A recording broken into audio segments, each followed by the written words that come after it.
Okay. And everyone's settling down, ready to make some art today. And we'll just start here in a couple seconds.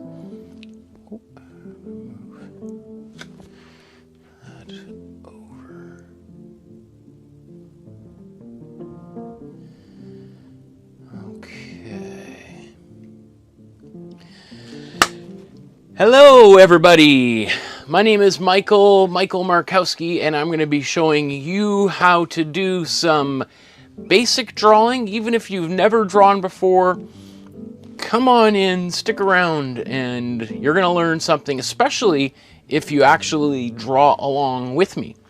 So grab just a regular piece of paper. It could be the inside of a cereal box, or a sketchbook, or a piece of photocopy paper, or the backside of a bill, and any kind of pencil.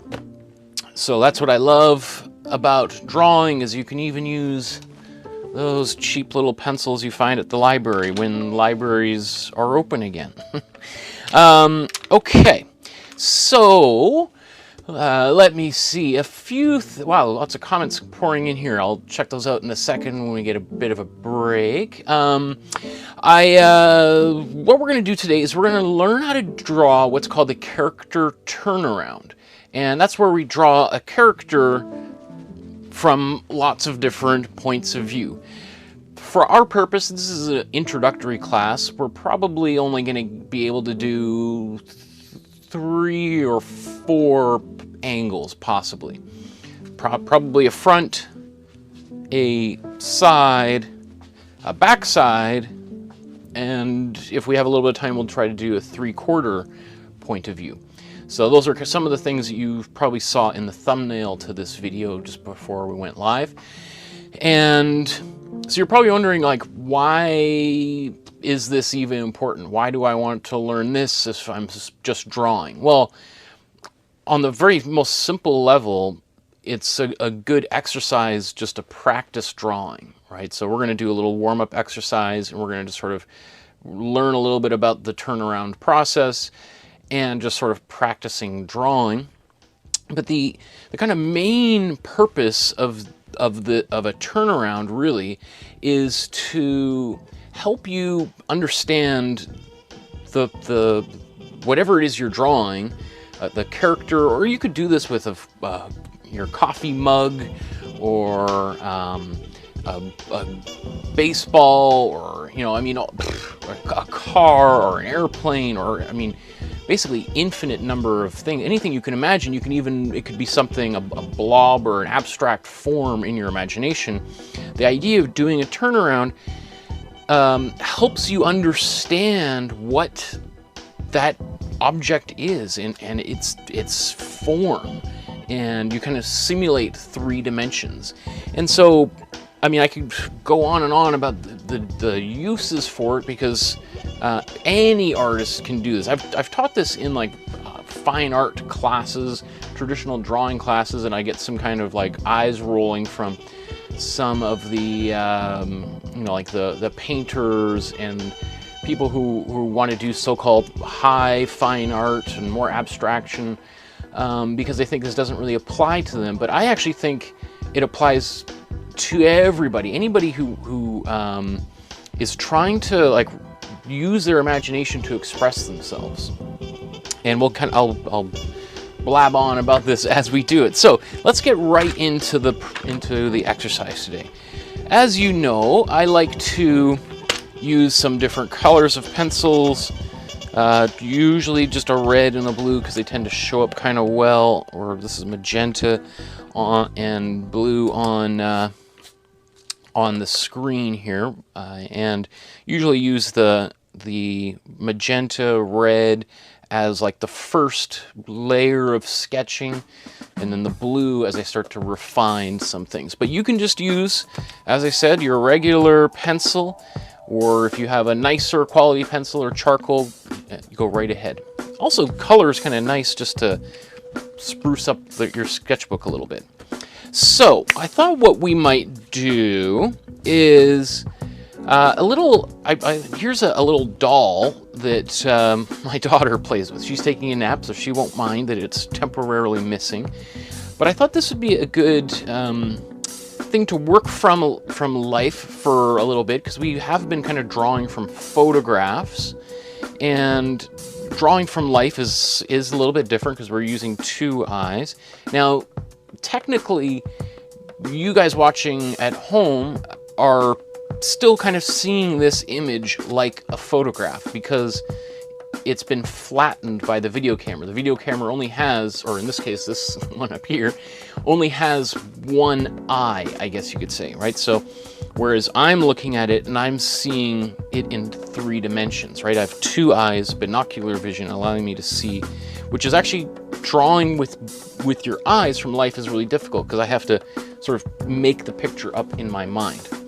So, the best way to go about this, let me just move that, and I'm going to bring this here, let's, you know what, I'm going to bring that back down, let's create a new one of these here, bring this over,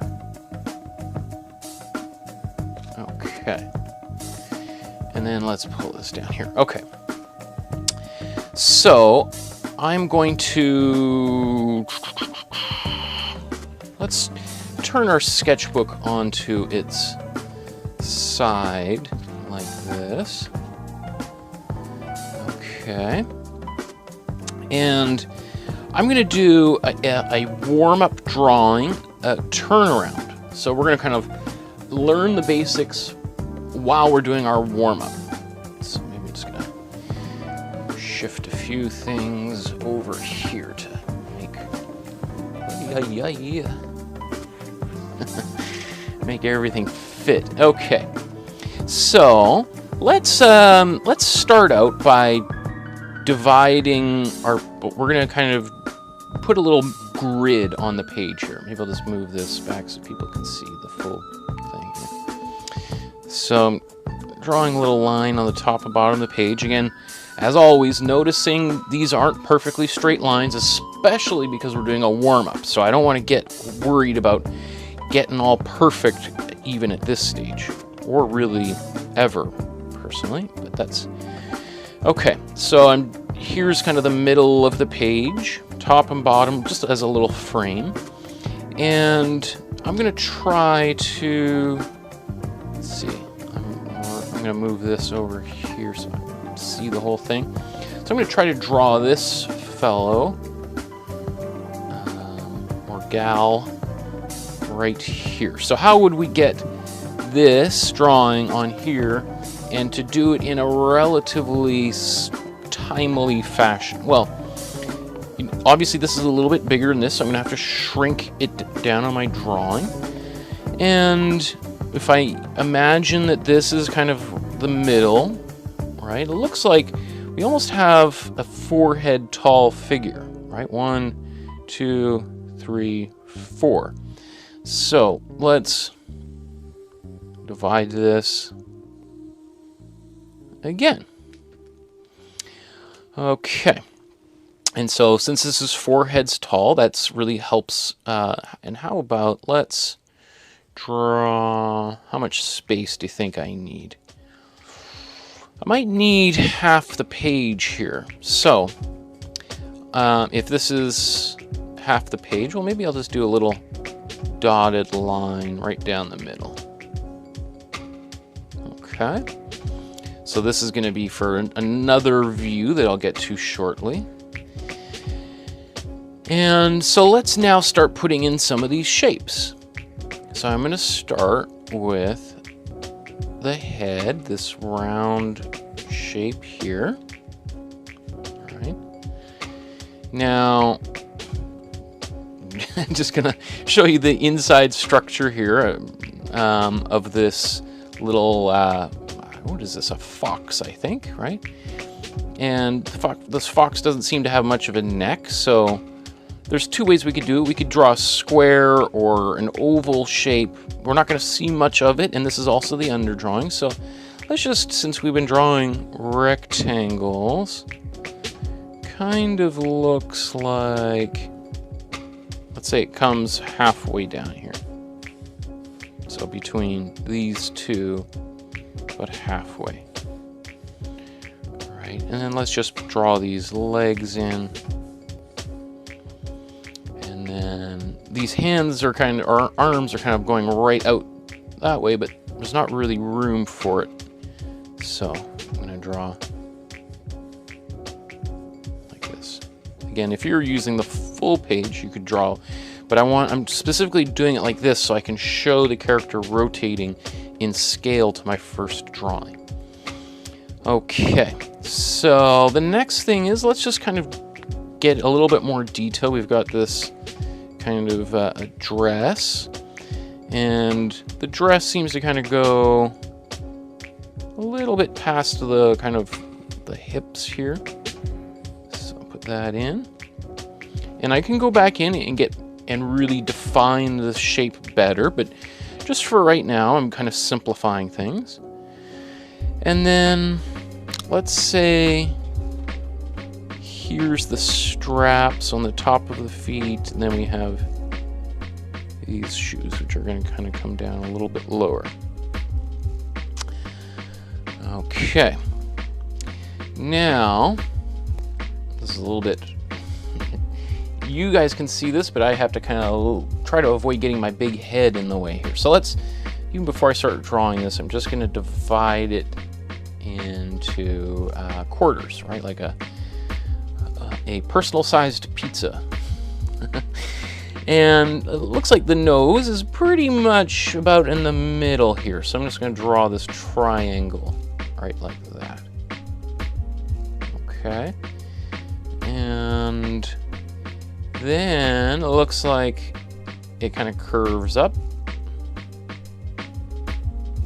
like this. Almost like, I guess you could, like these triangles kind of point in this direction. And if anything, they almost basically sort of point up towards these ears are, right? So I can even just, I can make these as pointy as I want. Okay, and then but you know, they don't go all, this doesn't go all the way to the line, so it kind of curves back around like this, and then we've got eyes.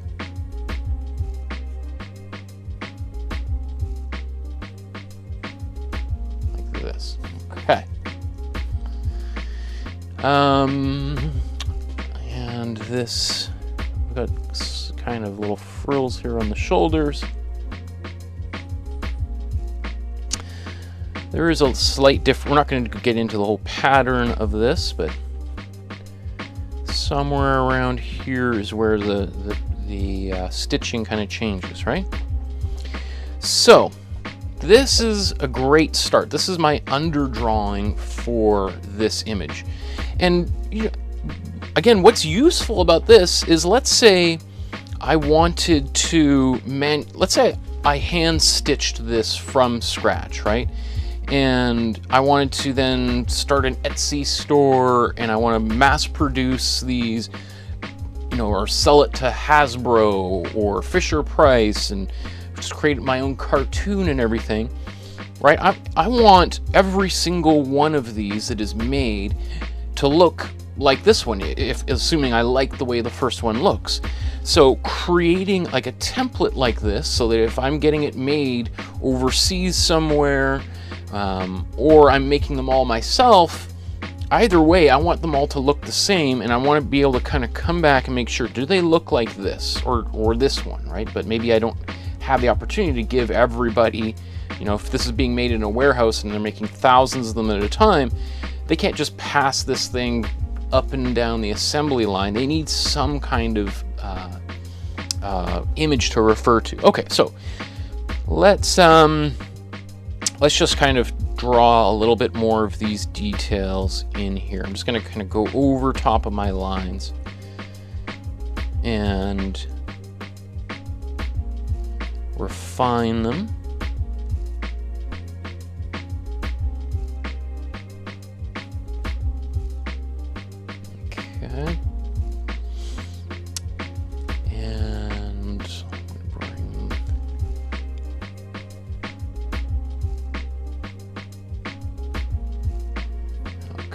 let's get an ear in here.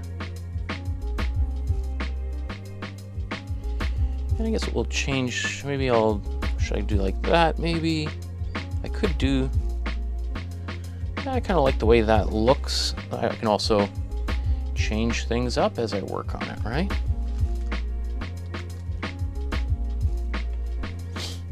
Okay. So now here I can now play with this outfit a little bit, but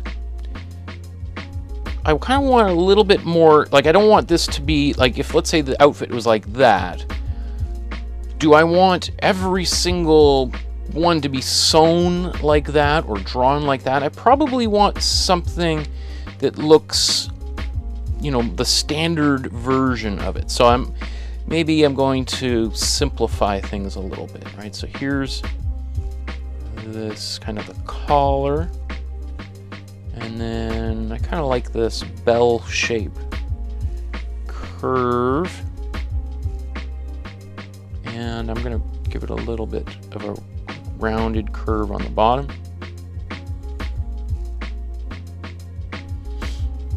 And then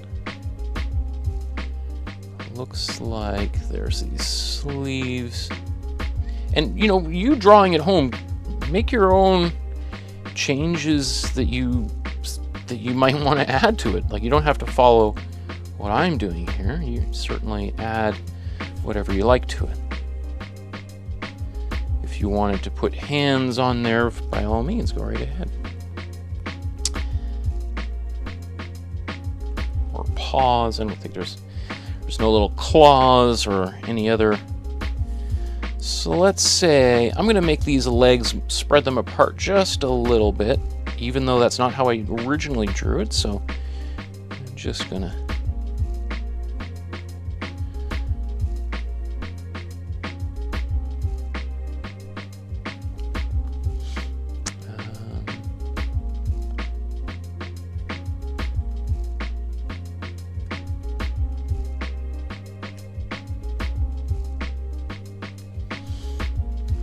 so now just to finish this off, I'm just going to add a little bit more to this. I'm not sure even how much further I want to go beyond that. Maybe just trying to give it a little bit more of a pizzazz, make it look a little bit slightly more interesting.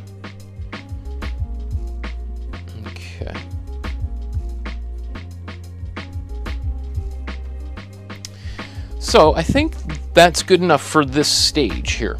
So now let's say I didn't have this doll here. I'm just moving it off to the side.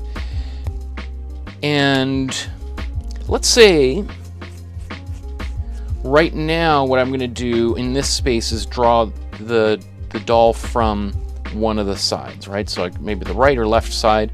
If you're doing a proper turnaround, you would draw both the right and left side, because we don't want to assume that they're exactly the same on both sides, right? Like no person is exactly the same on this side than they are on this side, right? Most people are slightly asymmetrical, right? Arm or leg a little bit longer or shorter. You know, my face is slightly different. One eyelid tends to be a little bit more open than the other. You might have, you know, a birthmark or, you know, scar or, you know, a tattoo or earring, nose ring, blah, blah, blah, blah, blah, that, you know, makes each side of your face slightly different than the other, right? Or even like I got into a bicycle accident a year and a half ago. And, you know, I go to the physiotherapist and they say like, oh, you're like one shoulder is a little bit, I can't even remember which one. But, you know, since that's their specialty, they can spot those details real quick. Anyway, so if I want to draw the side here, do I have enough information from this drawing to make this happen? Again, without looking at the doll just for a second. At this point, a lot of things could end Maybe even at this point, actually, it's worth looking at this sketch that, let's bring this up here, that I made for the thumbnail. I'm actually going to play this. Where is it? Video.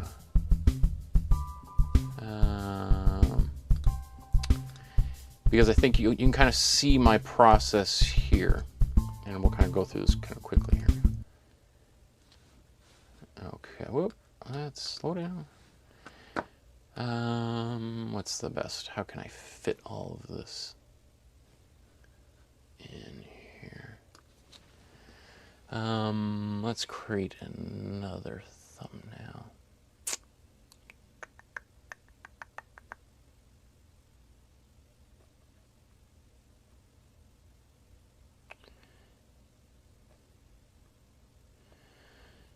So this is going to go by fairly quickly, but we can maybe watch it a couple times. So this is where I ultimately get to. This is how I did. I drew this. Maybe actually let's just go back. So I did this on my iPad, which is how I do a lot of drawing these days for a comic book I'm working on. And you'll see that I took the sketch that we did at the end of last class, right? So I just took it, I photographed it with the iPad, brought it into the program I use called Procreate for drawing, and so you'll see it kind of imported right at the beginning. So there it is. I bring it into the computer. Now you can just, you don't have to, obviously today's episode I'm not using the iPad for this, but you could just see I started kind of working on this, and I decided to kind of shrink the body a little bit. So here I'm just developing the structure, right? And then now I'm drawing over top of the structure, putting the hair in, putting glasses and coloring the face, now drawing the clothes. And so I think I think this is the end of the front version, right? So now, the way that I began this next one is I just took, now I'm drawing the back side, and so I just took this image, flipped it on horizontally, and then kind of drew right over top of the face. Right, I'm putting these patches on the lab coat to signify it's beaten up. And then now I'm drawing in between, the side view here. And it's, so here's the structure. And then you see how, like, right now, even at this stage, I'm thinking, what does this face look like from the side? Is it going to be as like wide oval shape? Or is it going to be narrow? I even contemplated making it like a very, like almost paper thin kind of a head. And then it's like, how do you draw this nose from the side? Do I make it differently than the way it's drawn from the front? Because from the front, it's already kind of drawn from the side. So, again, I'm coloring it all in. And, oops, wow, that goes quite quick. Can we bring that back up? Oh, sorry. Okay.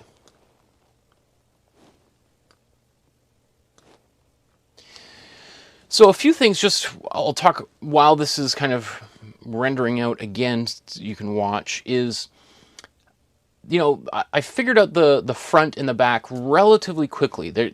Once you have the front, the back is relatively simple, right?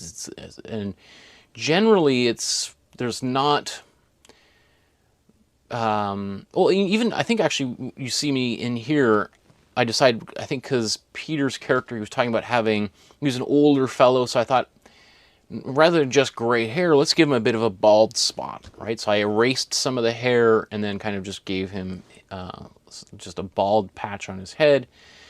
But then the idea of like the side is a little bit tricky, because then it's like, well, maybe I'm going to give him a bit of a slouched posture, none of which you can see from the front or the back side.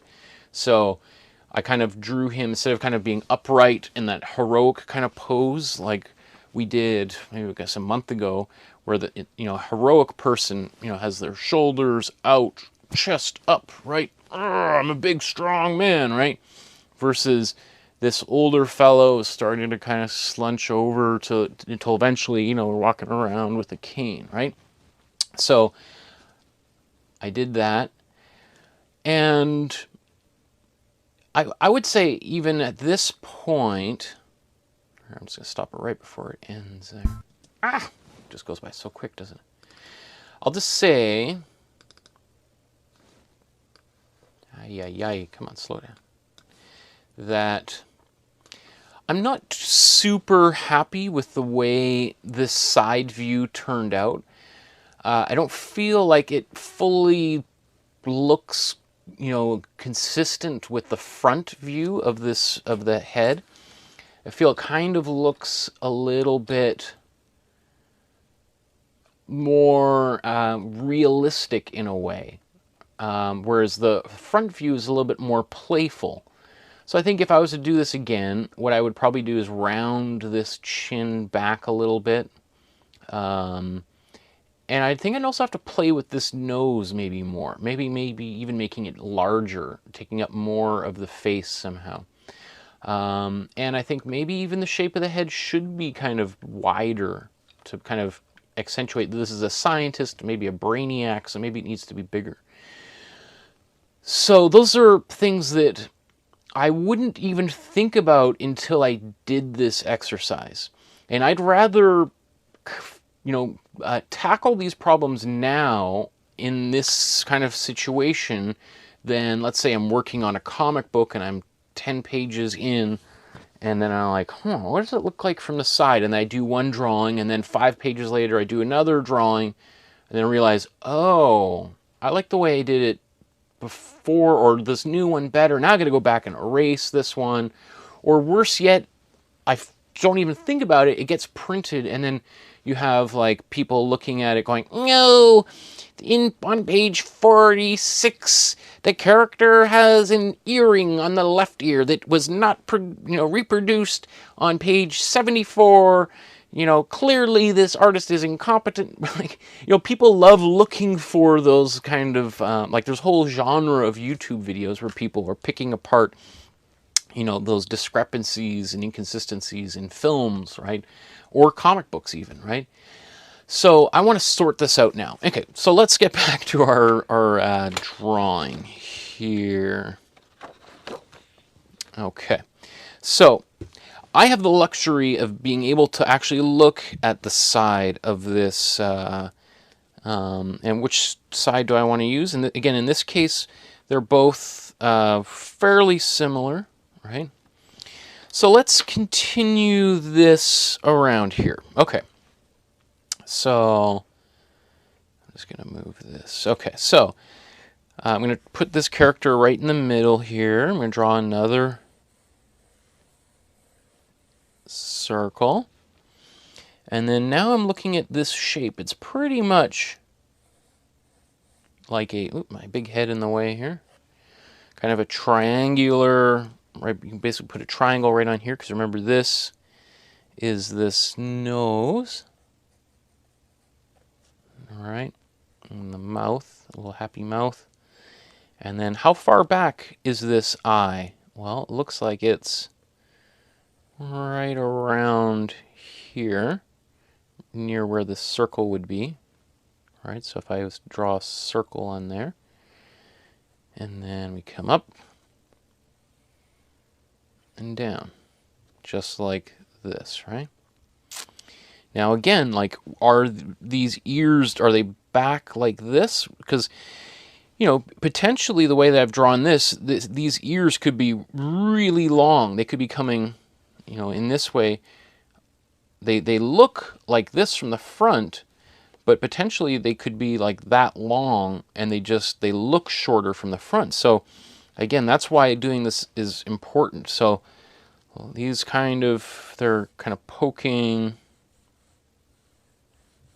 up here, and they have more volume. So this is the other side that I see. Okay. And then, again, this outfit. So let's draw this kind of square, or rectangle, sorry, here. And then these legs, which kind of seem to come off, seem to kind of hang forward a little bit, right?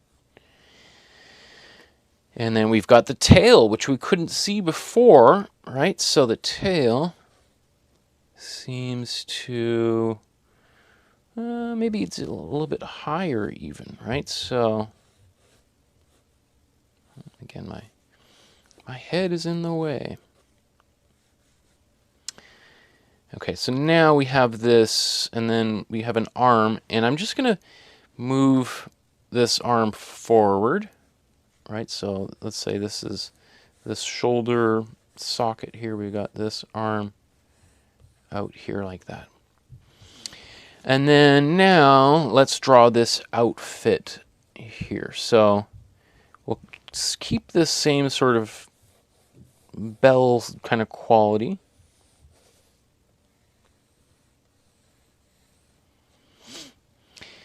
Now some people will draw, let's say, the other arm on this side, and let's say another leg on this side.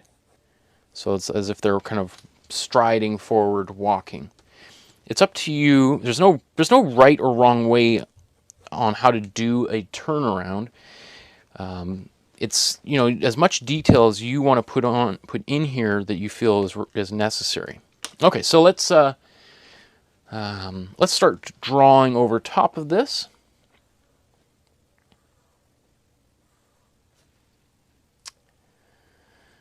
And I think for today's episode, I'm going to draw the turnaround of the nail character that I began last episode. The character who's interested in smell generation. I think it was, or stench generation. Was that where we got to last time? That's their either power or, you know, obsession or tool. And we didn't really decide whether that character was a hero or a villain or, you know, a sidekick or, you know, or just a regular person in the background. You know, it's, who knows, right? And, you know, that kind of thing is very similar to, you know, I imagine somebody like Stan Lee and John Romita Jr. and Steve Ditko and all of these artists who were working at Marvel back in the day. Like Stan Lee, I just have this I imagine him, he was the guy that, you know, famous for coming up with Spider-Man, not the character, and then people like Steve Ditko did the drawings that realized that vision. Spider-Man and like hundreds of other characters, but I just imagine him just sort of sitting around in a room doing basically exactly what we did last class, just looking in a thesaurus, or because obviously this is the 60s and weren't using the computer, but just generating hundreds of characters and just seeing what stuck. You know, like, okay, let's do a Spider-Man character. Okay, you know, and then the Spider-Man, I guess spiders can stick to walls, so he can climb up walls. Okay, that's great. Oh, let's try another one. How about an ant character? Oh, okay, let's come up with Ant-Man, Spider-Man, like, just going through the entire dictionary, or, you know, of a bestiary, as they might say, coming up with, you know, as many different characters from the animal kingdom, and then moving to, you know, minerals and minerals and like, well, I'm just thinking about like Iron Man and Silver Surfer, you know, like it's just ridiculous combinations of things. But, you know, what Marvel sold for like $5 billion just a few years ago to Disney, like silly stuff on the surface of it, but like, boy, oh boy, like that's a big business. Okay, so now we've drawn the side view, right? And it sort of looks like you're looking, okay. So then let's draw the back, and then we're going to draw the 3/4 here. So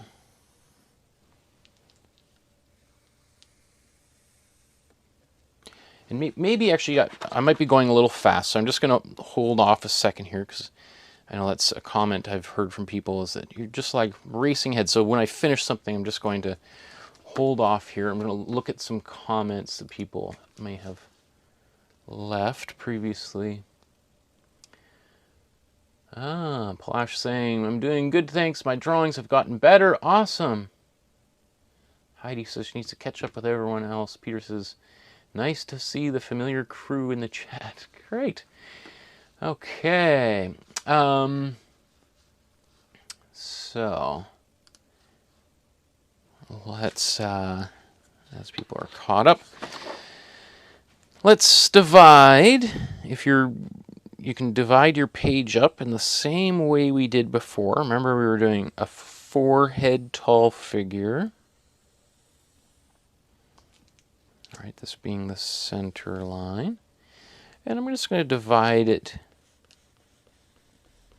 down the middle again. So we're going to basically take this image and put it right here for the back side. All right, so we can kind of flip back and forth. Okay, so we're going to draw this head here. And then we had this body coming halfway down between these two lines. And then we kind of spread these legs out just a little bit. And we did the same with the arms.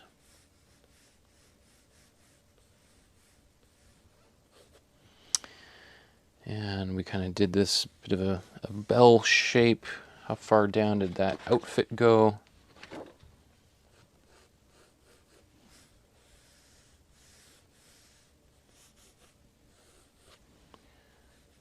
These sleeves. So you see how much faster I can do this drawing? Because I'm doing it the second time around, right? The first time I did this one, you know, it was like, I'm trying to figure it all out and draw it from scratch, and you know, so it's much slower going. Now I've kind of figured it all out. I'm just redoing it, transferring all that information back onto the page. So these ears, rather than just being right on the top, they're kind of coming from the back of the head a little bit. So they're right there.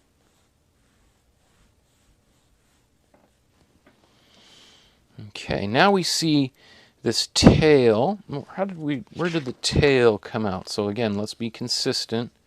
This tail is right about here, and let's say I'm just going to move the tail a little bit off to the side, just so we can see it completely.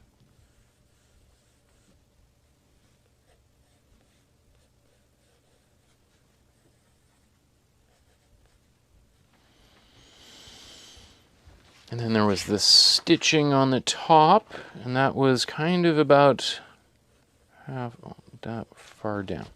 Okay. Oh, and then these shoes, which are here.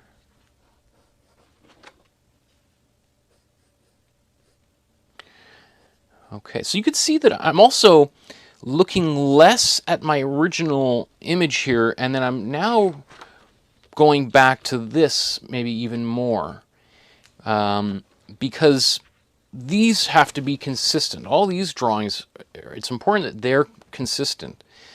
It is helpful to then, after maybe doing this, to kind of go like, okay, well, Are there any glaring things that I've kind of, as I'm drawing this over and over again, are getting exaggerated in this drawing, or is this still kind of matching up?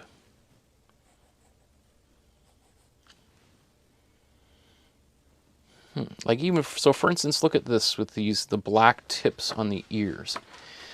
In here, I have, it looks like kind of like the black going all the way down to the base of the head. Same sort of thing here.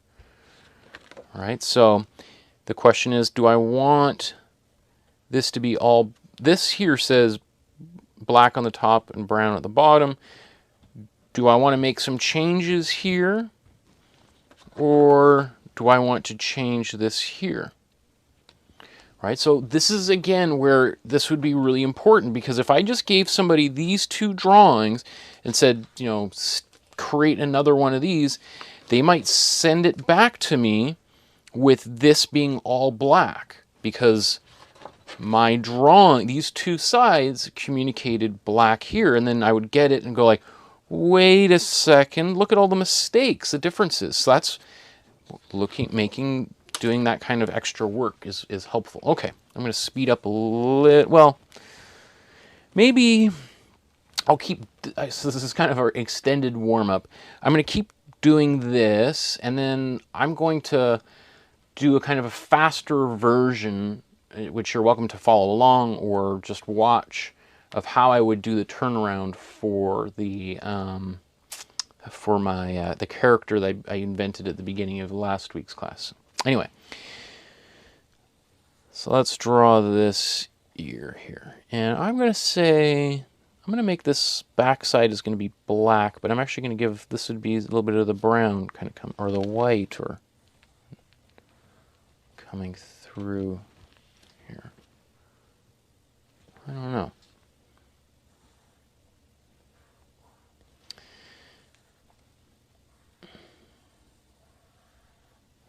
So I have that opportunity to make that change if I want it.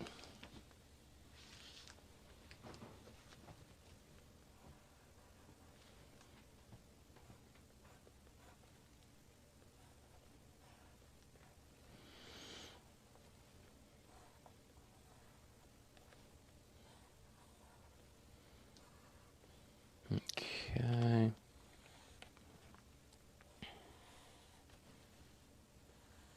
Oh, let's see. I want this tail to kind of go over top.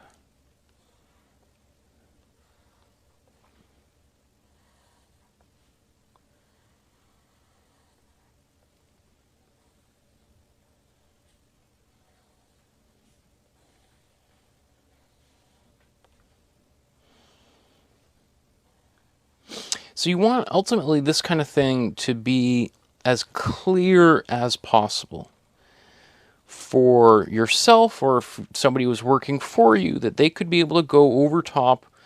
They could follow your instructions to recreate this character from scratch.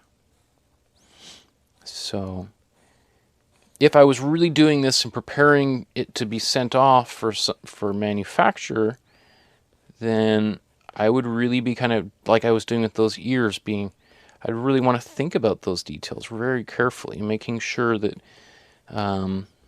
they're all, there's no kind of questions about it, because you don't want somebody sitting there later on going, huh, these two things are incompatible, I'm just going to wing it and go in one direction and just hope I guess right. Right? You'd want there to be no question for what people needed to do. Okay. So now we're going to draw this character, let's say, from the 3/4 angle. Right? Which we did a whole episode on the 3/4 previously, but certainly didn't do one like this. So I'm going to start here. Now, okay. Whew. I was worried I did two versions of the back for a second. Okay. So, now, when we did it from the side like this, that was what the point looked like, right? Now this character is sort of looking not right at us and not to the side, but in between. So instead, its nose is going to be more like this.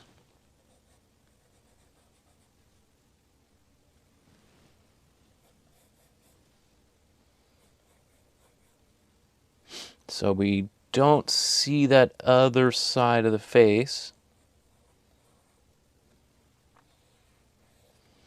We only see one eye.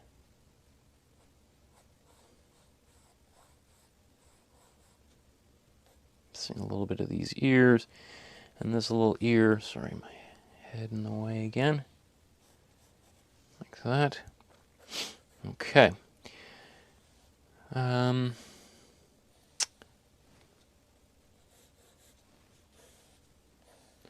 We're going to stick with this box.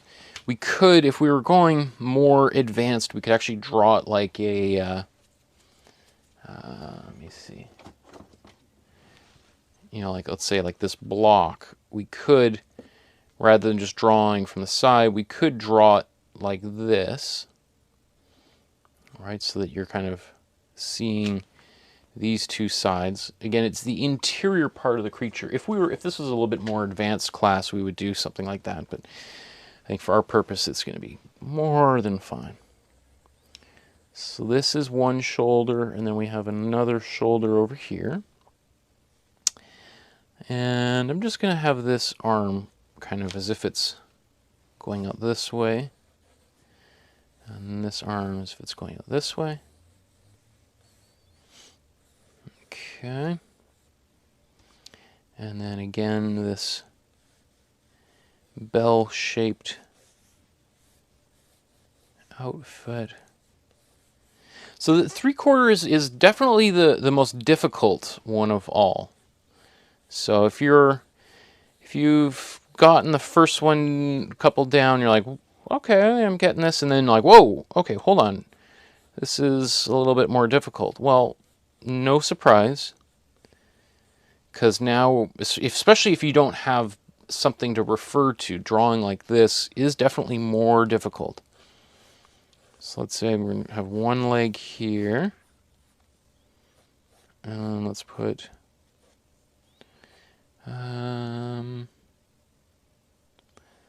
another one up here. Okay.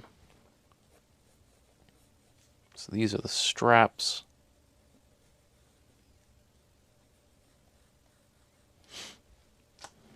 And I'm just going to refer to the original. So if this is from the side, I would expect to see maybe more of the top of the foot. So, okay. So, I'm just going to sharpen my pencil for a moment.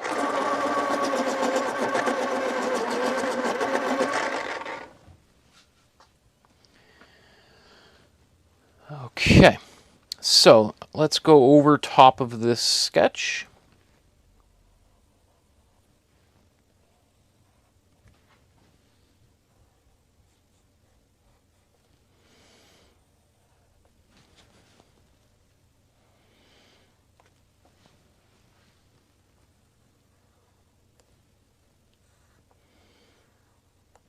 And I'd be interested to hear from people if there's particular areas that are easier than others, and then parts of this process that are more difficult than others for people, so that I can try to help you guys to work through any of those challenging areas.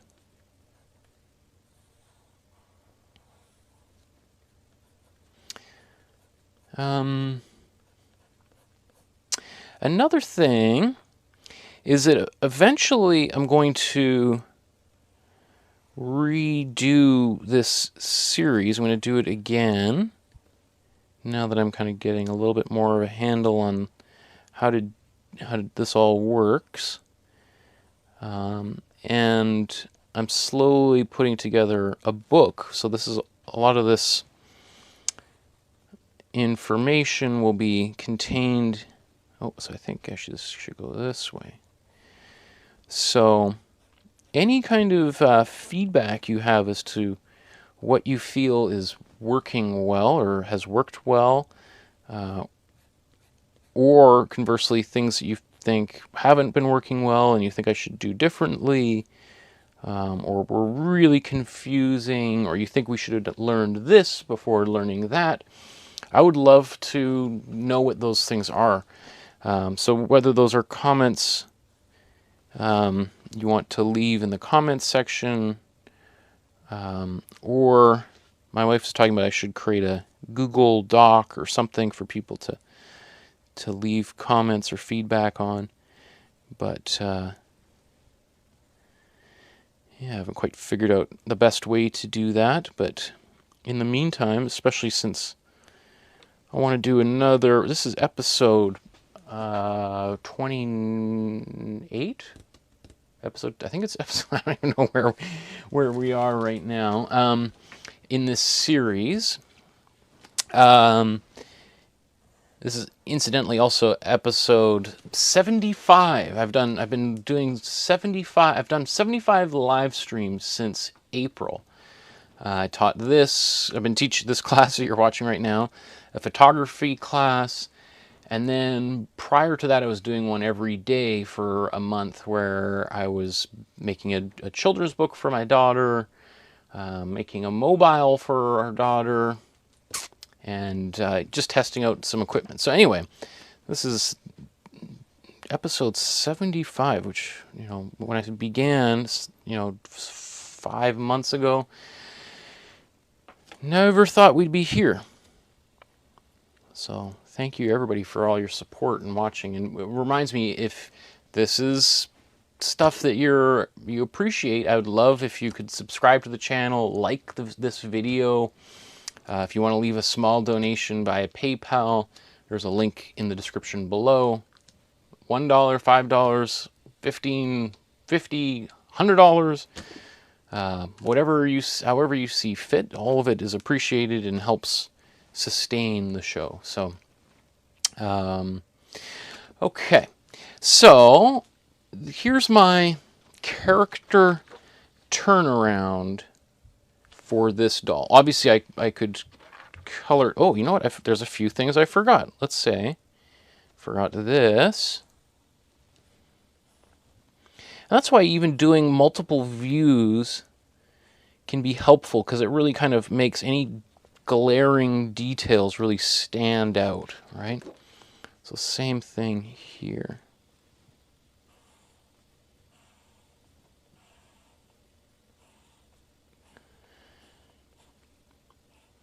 So there's enough information here now that I would feel pretty confident sending these as like a blueprint to manufacturer to make more of these out of plastic, or, you know, this could be a gigantic aluminum sculpture in a public, public art sculpture, or we could make an animated film based on this, or a children's book. You know, like the sky's the limit, really, obviously, right? Okay. Maybe I'll just hold off on that for a second.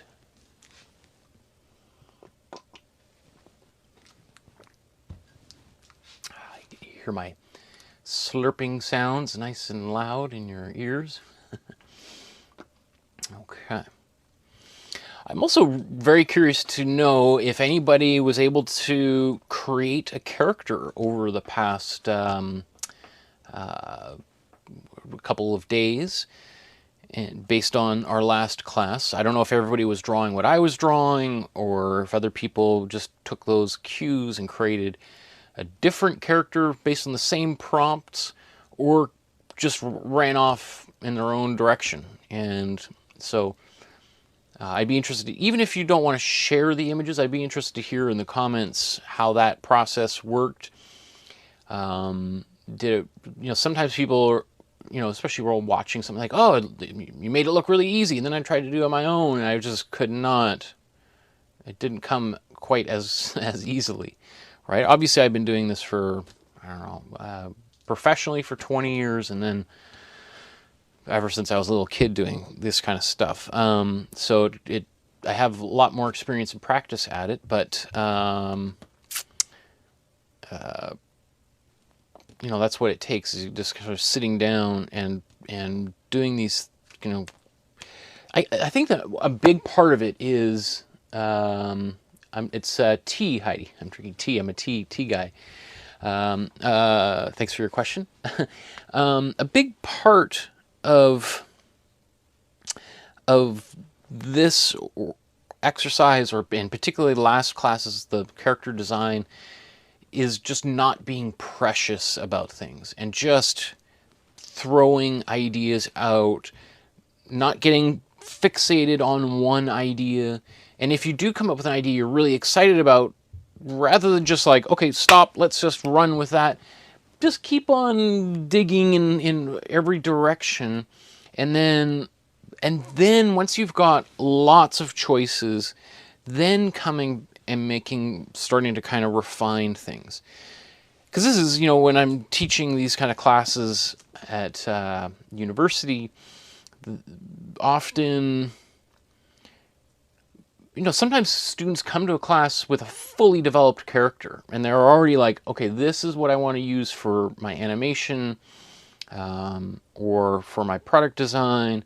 I'm like, okay, it's great, but what are the other options? I want to see other possibilities. No, I don't really want to do that because I really know, like, and it can be like, it's kind of the opposite problem of somebody who doesn't have an idea. It's like, okay, well, I like this, but I want to see other options. Does it, you know, let's say we're talking about this character is on the page in front of us. Well, we could play around with this, make the head bigger or smaller, arms longer or shorter, make the eyes bigger or smaller, ears, you know, blah, blah, blah. You can, you know, change the colors, change the outfit, put a mask on, different shoes. Maybe somebody's on crutches versus, you know, somebody who has a hard hat, you know, like on and on and on. And then that way it also helps populate the world this character lives in, so that we don't just end up with one character, but we have like multiple kinds of characters who could exist in that same sort of world.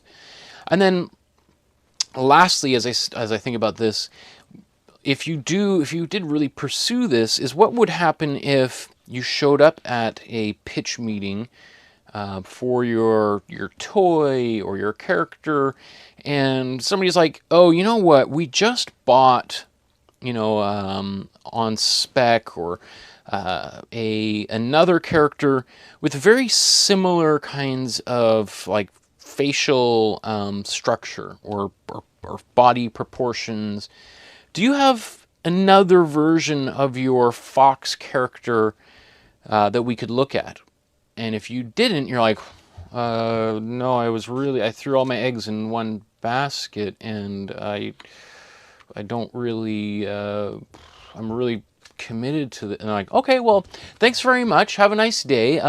Let's bring in the next person. And then the next person comes in with a portfolio with like 40 different drawings of this possible fox. And then that person gets the job, you know, and develops their character into a billion-dollar, you know, enterprise, right? So the more flexible you can be and the less precious you are with your character, the more exciting it is for you, and the more opportunities it's going to open for you and this world of characters. Anyway, that's my spiel on that. So let's, I think that is, I'm going to move on from there, and I'm going to quite the warm-up doing. So this is the character that I began last class, yeah. And so this, just as a review for anybody that wasn't watching, this is how we began, right? I created a list of possible, you know, qualities, right, in which we could keep on going further and further, but this gives us enough to start out, right? We looked at this bush buck, right, which is a kind of deer that I had never even heard of before, right? We looked at Palash suggested hammer, right? We looked up different superhero abilities, and one was stench generation, and I wrote it down. I just thought that was funny, and then I started thinking about it, and maybe there's potential, right? So Then we started kind of brainstorming. I drew a hammer from a real hammer I have here in the studio. Wrote down kind of qualities of this hammer to really start fleshing it out, right? And then I drew the hammer again a number of times, and then started to try to turn it into a character. And I think I liked this shoulder pads kind of thing, which is where I built this into, using the hammer quality, you know, for these legs, and turn that into this headgear helmet thing that is also, you know, going back to like a deer, kind of like some kind of antler kind of system. Right, so this is where I got to. So let's, I'm going to, see, try doing this again in a few different, different angles here. So, I'll go slow enough that, you know what? What I'll do is draw like a generic human form from different angles, and then we can apply features to it. If you want to draw my character or you want to draw your own, and then put all sorts of other kinds of things on top of it, you're welcome to do that. So let me see. Let's go back to this. Just kind of open the space up a little bit more.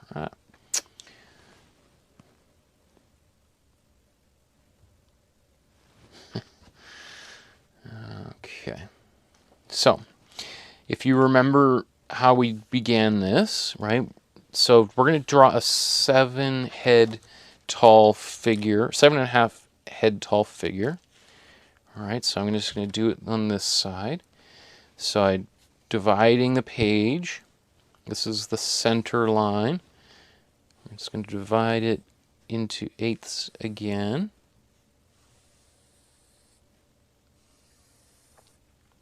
And look, I mean, you couldn't make wobblier lines than I just did, right? So it's not about this getting these lines perfect, because these are just guidelines for myself.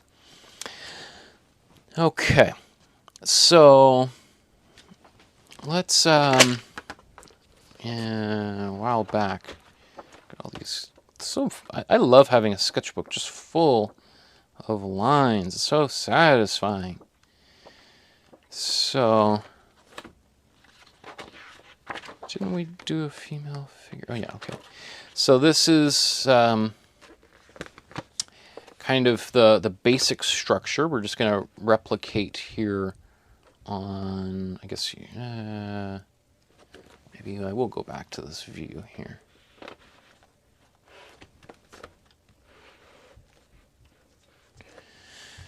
Just so we have, you can kind of, let's see, so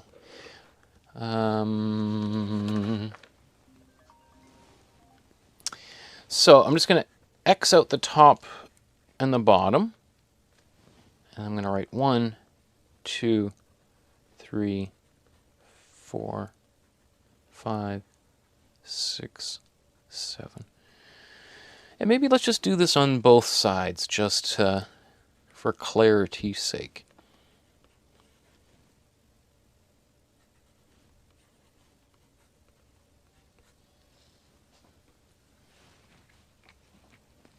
Okay. Put this back here. So 7.5 head tall, kind of heroic female figure. Actually, I'm just gonna 7.5.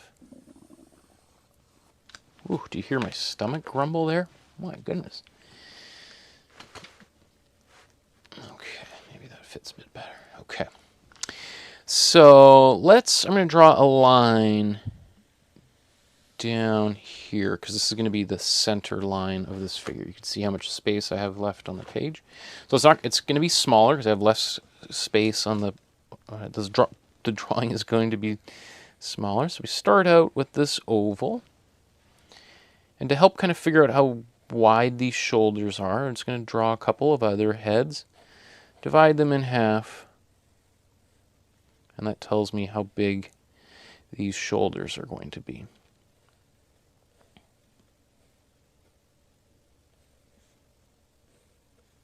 Right. Right here, and the number 3 is the belly button. Right, and this also kind of helps us know kind of this, on the female figure, kind of the hips kind of shape, right? And then I'm just going to draw these lines down here. Here's the legs. All right. Knees are going to be just about kind of halfway between 5 and 6. So these knee joints and the calf muscles. Okay. Shoulder joints. All right. Hands coming down almost to this line here, the center line. Elbows. We'll just put. Okay. And then here's the chest, right? So, I'm just going to move this over for a moment because how did we... So this was my original sketch, right, that I just kind of banged out. Do I want to make any changes to this? Well, this is... Okay, this is we decided this is going to be a female character. Now I look at this drawing, and there isn't much quote-unquote feminine qualities going on here, right? Beyond, you know, this could also be a 7.5 head tall male figure, right? So a lot of her form is being hidden here by this backpack I drew on here, these straps. So the question then is, do I want to make her look more feminine or less feminine? Personally, when I'm teaching students and we're coming up with, often in art school, you know, you have a lot of 18-year-old boys who really love drawing these ridiculously out of proportion female figures with, you know, exaggerated body parts that look ridiculous, quite frankly. You know, like Barbie doll kind of qualities. So I'm generally discourage that and to try to encourage people to have more natural kind of less idealized female shapes. So how can we make this character still look like there's a woman underneath, but not, you know, give these ridiculous kind of and unrealistic qualities? So I'm just gonna put this here so I can flip back and forth. Let's sharpen this. Okay. Let's move Princess Diana out of the way.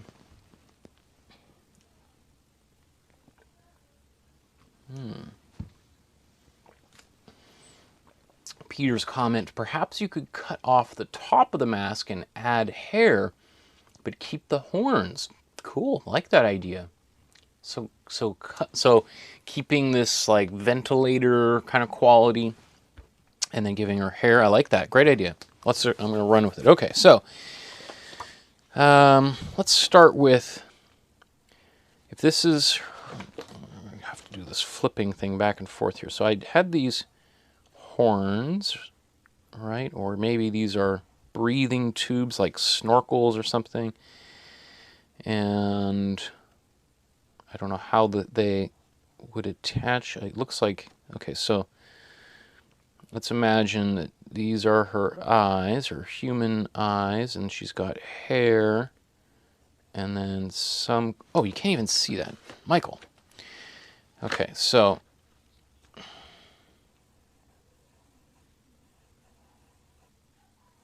yeah, I like that already. Thanks, Peter.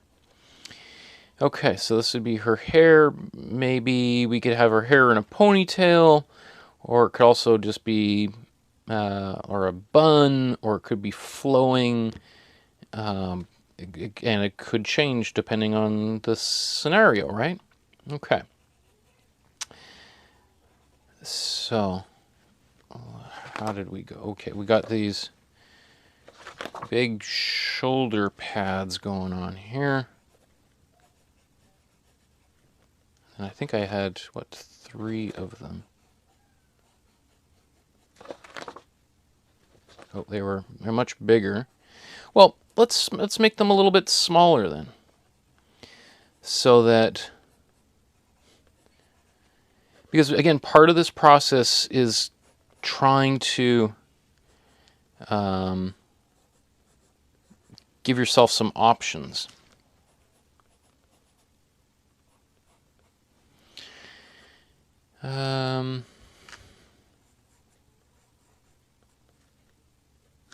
How did this top of her costume work?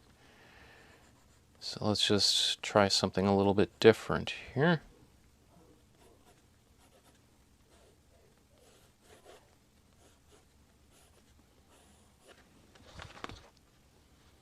Maybe we get rid of those Rob Liefeld side packs there. Or these knee pads.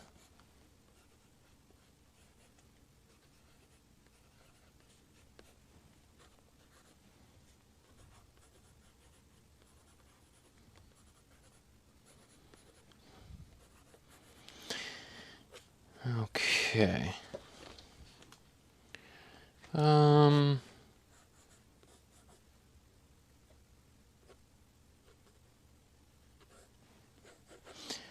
The other thing too is I don't need to sort it all out right now, right? Like I might do this, and then as I work my way around the figure, I realize some new information that makes me come back and want to alter this. So do I want to put a symbol on here, you know, like I think of like Wonder Woman, or do I want to keep it, you know, one solid color? I've decided to remove the backpack just so we see a little bit more of the shape of her body.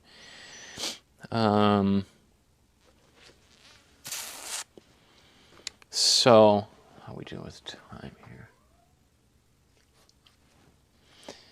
Okay, so maybe actually, where's my, it might be worth me just showing you a turn. I think I talked about this a long time ago, but it's worth bringing it back up.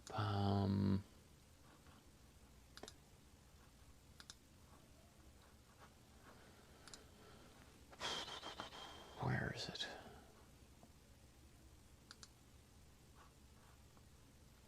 Oh, I did a proper turnaround way back when.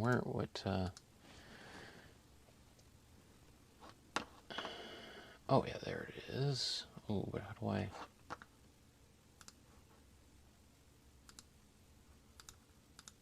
I? One second here.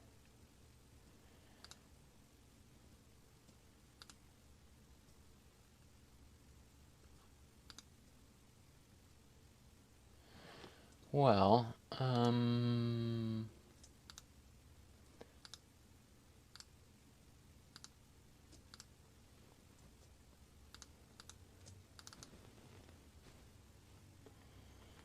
just going to load up. This is a document that I give my art school students. I'm just going to show it to you just so we have some frame of reference.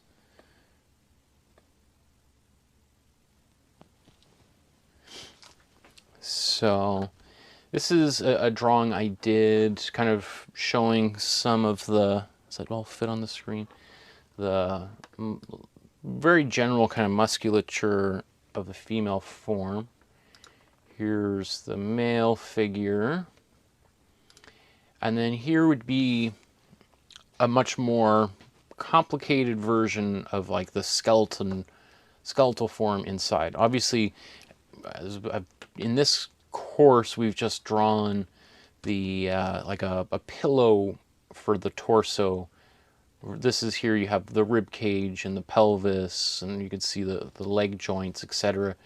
And you can see it as in this turnaround from different angles, from the front, 3/4 side, 3/4 from behind, and then behind. All right, so the male version here, and then the female version here. So if you wanted bonus points, you could pause the video and you could try drawing any of the ones that we've seen on camera first. I'm just going to take this and I'm going to import it onto my drawing here, so you can, let's see, we'll do a, what, 3/4 and a side view for today. And the back side, I think, is fairly self-explanatory. I mean, maybe I'll do well, we'll see, because we're burning time here. So let's see, how can I show you this as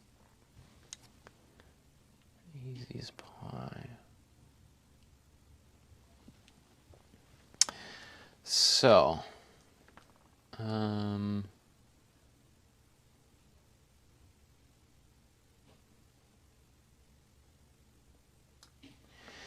so just so we can see some of the structure of the figure. Okay, so let's draw. Trying to think of how to simplify. Let's draw the side view first, and then we'll do a 3/4, because it might be easier for people just to do the side one and then the 3/4. Okay, so we talked about making the kind of the kidney bean cashew kind of thing before, right? So we have, from the front, it looks like a pillow, and we have this pillow here, but this just helps us to kind of get the figure into position. All right, and let's say one hand here, but maybe we'll put a hand back. Okay, so here's our neck. We're not going to do the whole structure of the body.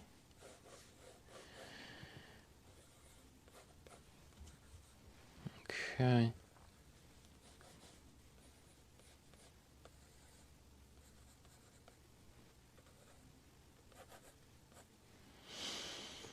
Okay.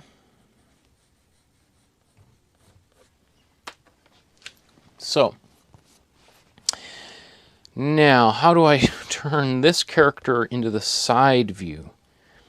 Well, okay, so let's say she's got these kind of pads that are going on her arm.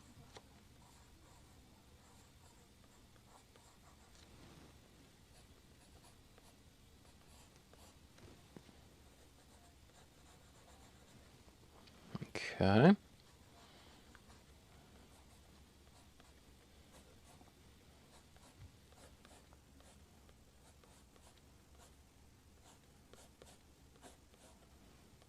And then her knees.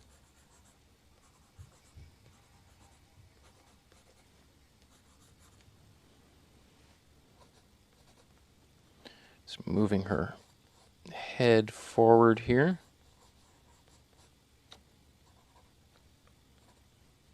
Okay, so this mask here. How do we make this mask? Okay.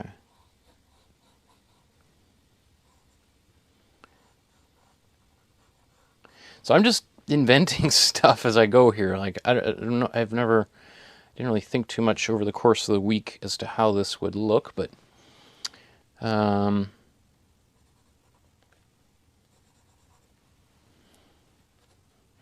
okay.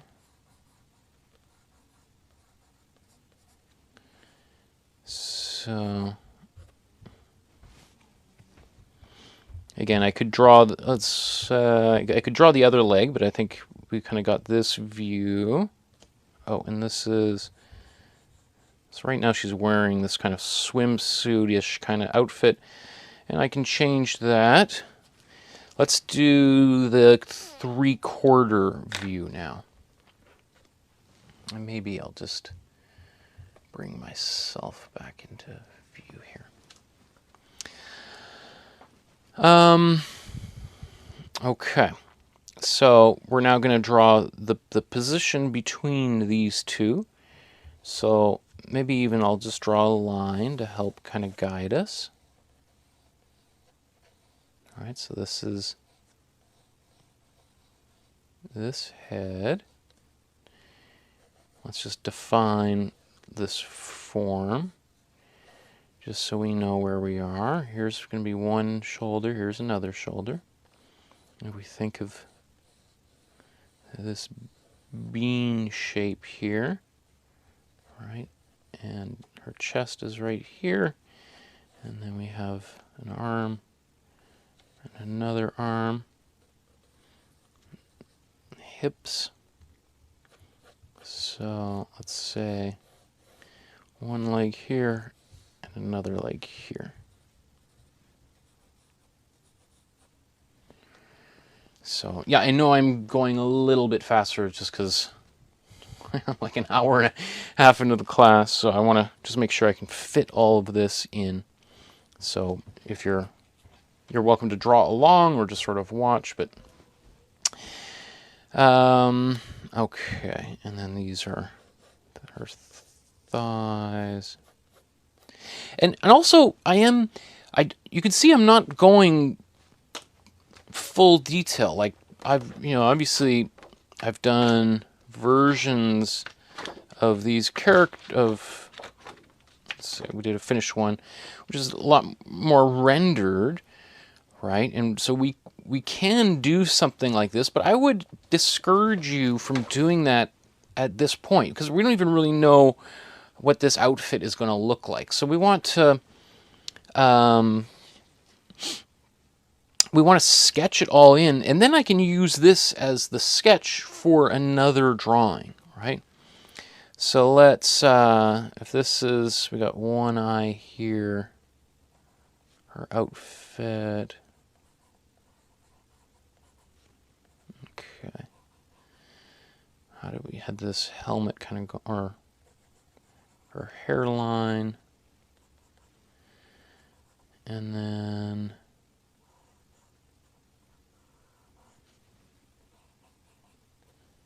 man, I feel like I want to turn this into a cool cosplay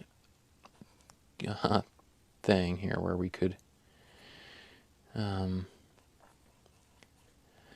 I guess when are we ever going to have another San Diego Comic-Con or man. Okay, and these shoulder pads here.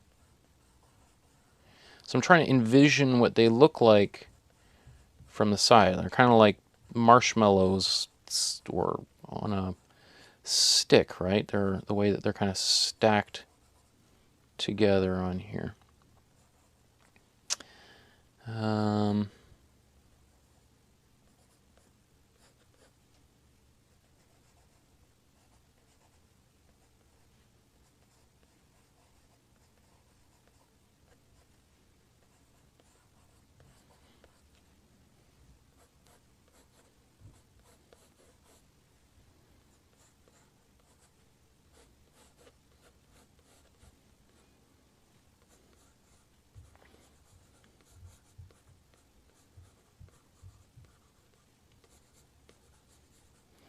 So I'm just kind of racing to finish this, and then we can start how do we, maybe could I try to come up with a logo in 10 minutes or less? I don't think anyone's sent any pictures in that they want feedback on.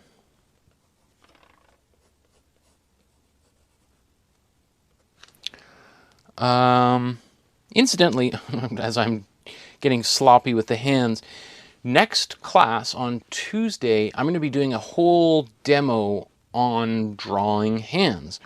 And I'm going to show you the basic structure of the hand.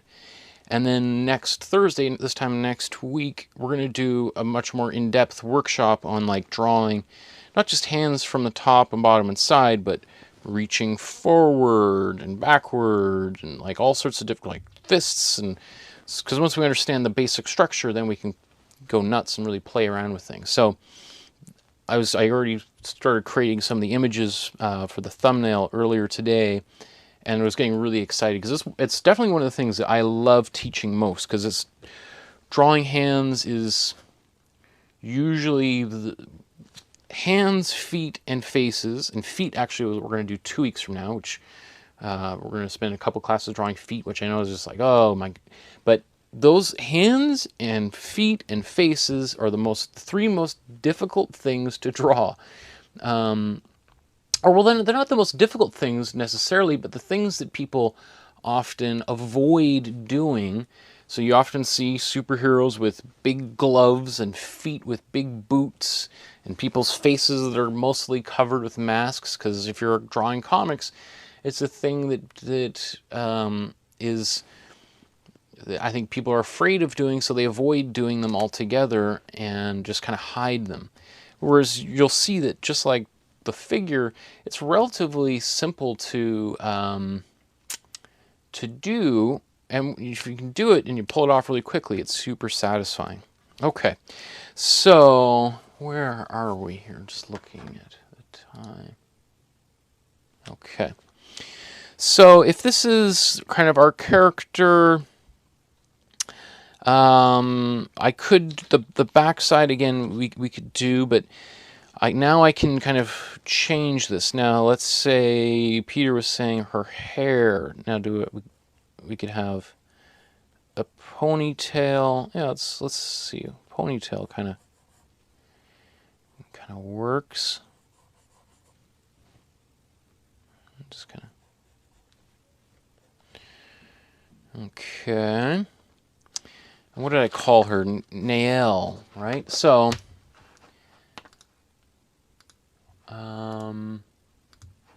also just kind of show you what I would do here.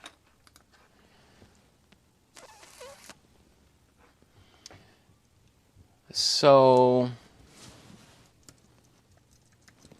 because that's the name that I typed in, Nael, just as a French or some kind of European-ish version of nail. Is this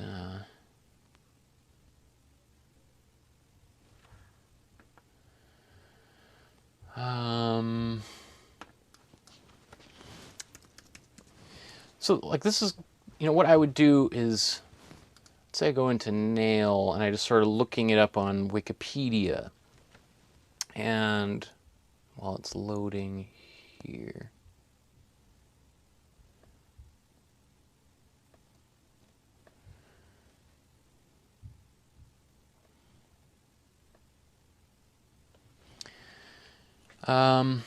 okay, so, because what I'm looking for is just things that are going to catch my eye in terms of words or concepts that I could use.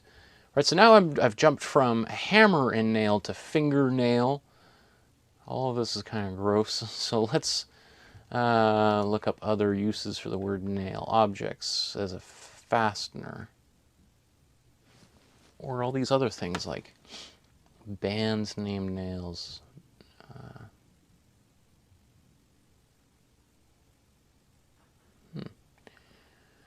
There's towns, nail. I didn't even, archaic multiplier equal to 1/16. Okay. let's nail fastener.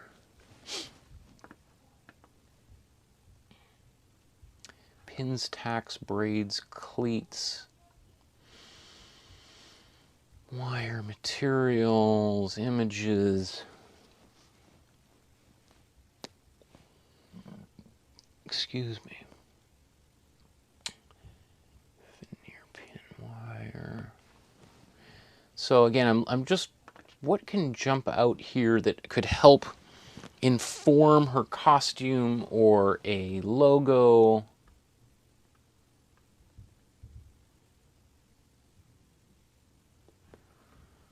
Galvanized, something, electro galvanized. Helix. You know, that could be something, the electro galvanized woman, or the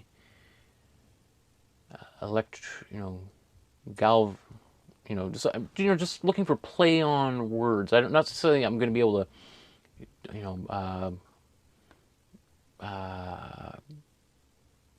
spike, nail, spiked shank.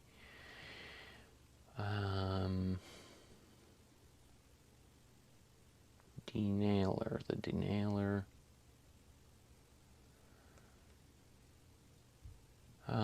So anyway, I could find stuff like this. I could come up with a name, and then I would probably type it in as, like, let's say, even just this, the denailer. So I might denailer hero. Because I want to see if there's anybody else who's done anything like that. Right? Because I wouldn't want to devote my attention to creating a character and then Google it and realize, oh, the new Marvel movie is the denailer, or the galvanizer, or whatever. You know? So, okay. In terms of her outfit, let's come back to my sketchbook. For her outfit, let's think about like Wonder Woman, and I mean, I was just thinking about like this kind of like a nail, like a T kind of form here.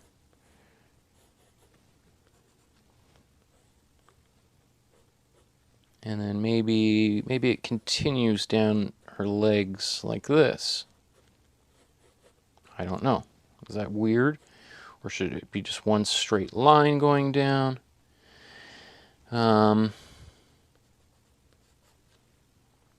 So again, this is different than this, but I've already done this. So for me, I'd like to kind of use this as an opportunity to explore and to create some differences.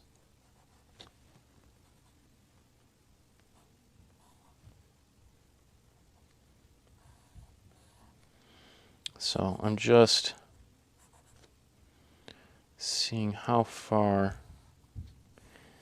this could go while we create that character. I'm not sure I'm totally happy with this. What else could I do if rather than just erasing things? We could give her, what if we gave her some kind of a belt?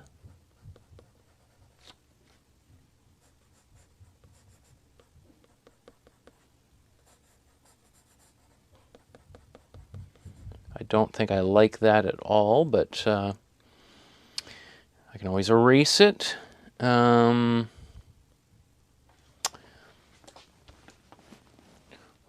at that. Okay. Well, to be honest, I'm getting pretty hungry.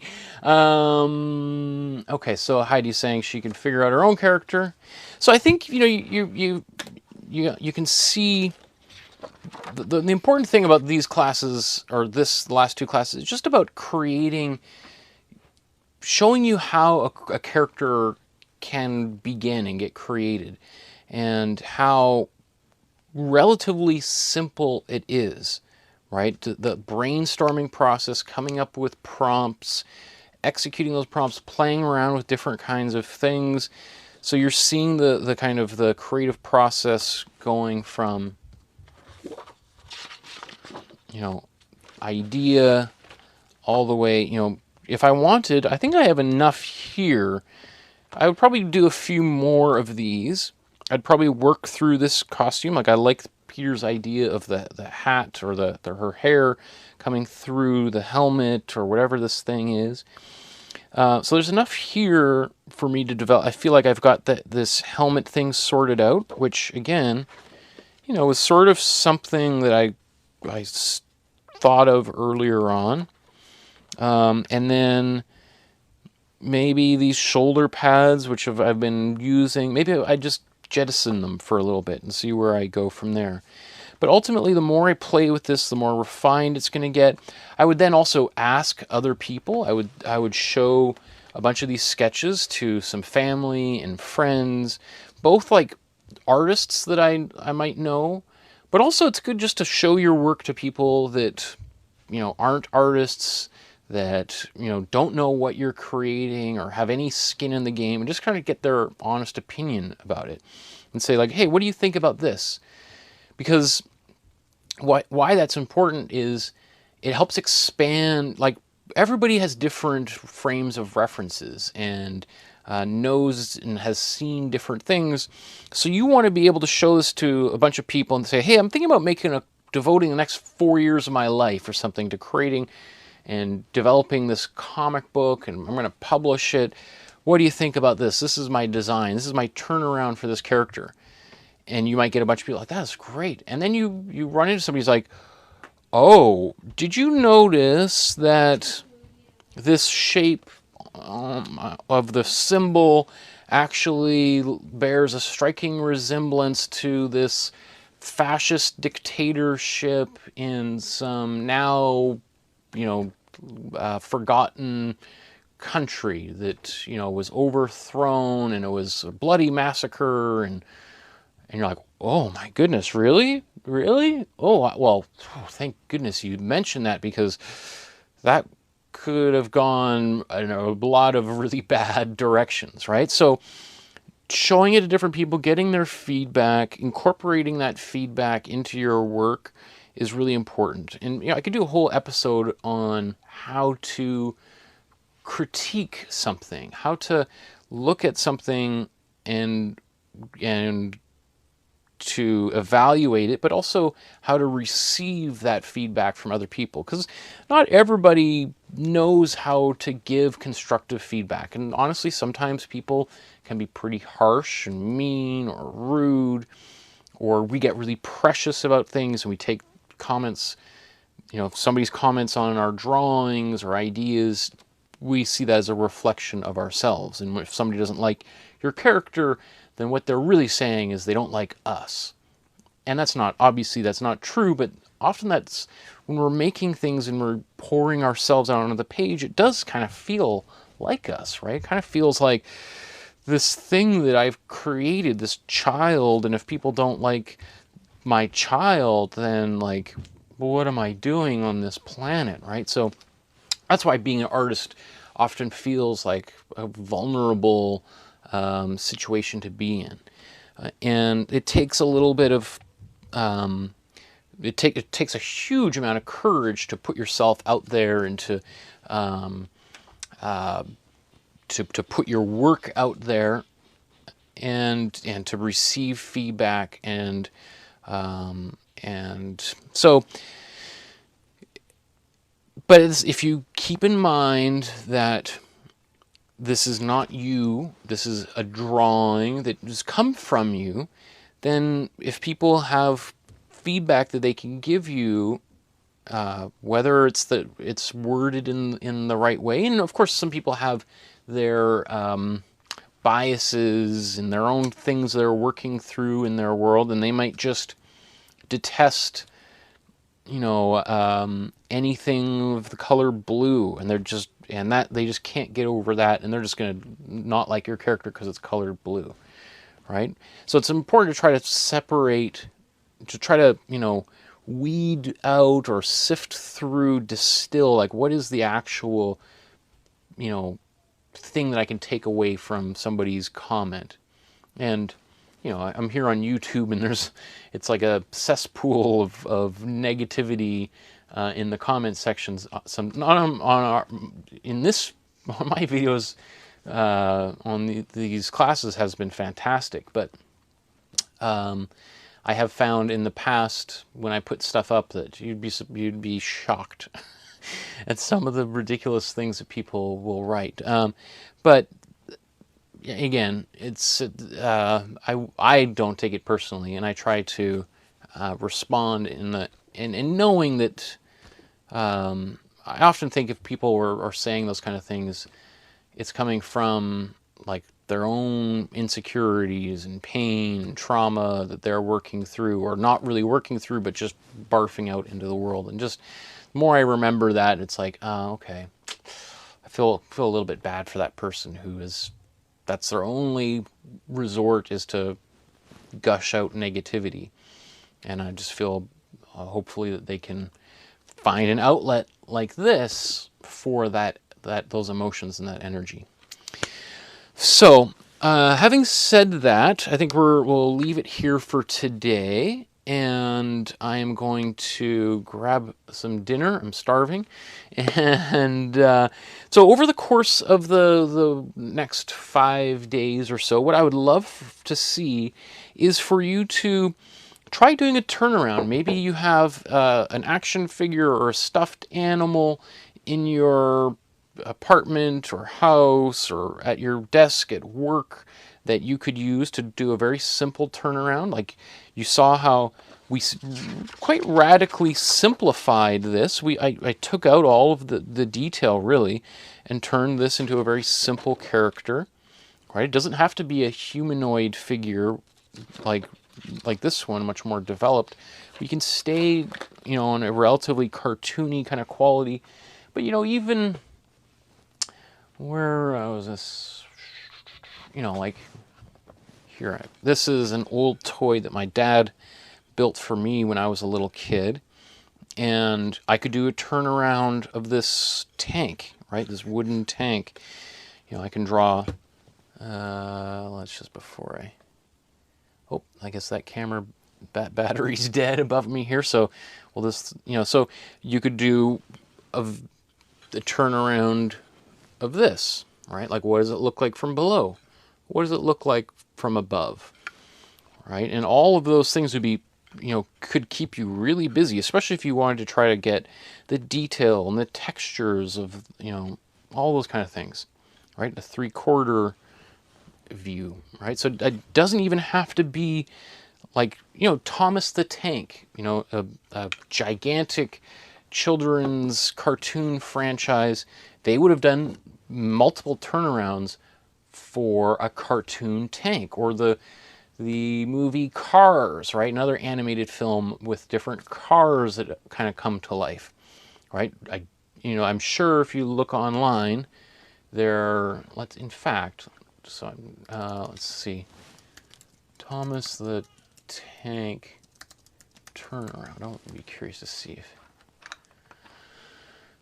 So I just Googled it and I don't see drawings of it, but I guarantee you whatever company that made Thomas the Tank developed it, they have, because they would blow them up really big and post them up on the walls of the animation studio. They'd be really like, so that all the animators know exactly what Thomas looks like from every different point of view. Anyway, you're probably tired of me blabbing on and on and on. So, in that spirit, I am going to bid you all adieu for the afternoon or evening or morning, wherever you are on planet Earth. Have yourself a wonderful rest of your day, whether it's beginning or ending, and keep on practicing. All of this gets easier and easier the more you do. There's plenty of videos up there on the web. Please like, subscribe. If you want to make a small donation to the channel, myself, my daughter, and my wife would be very appreciating of that. Link to the PayPal below. Have a wonderful afternoon, everybody. We'll talk to you soon. Bye-bye.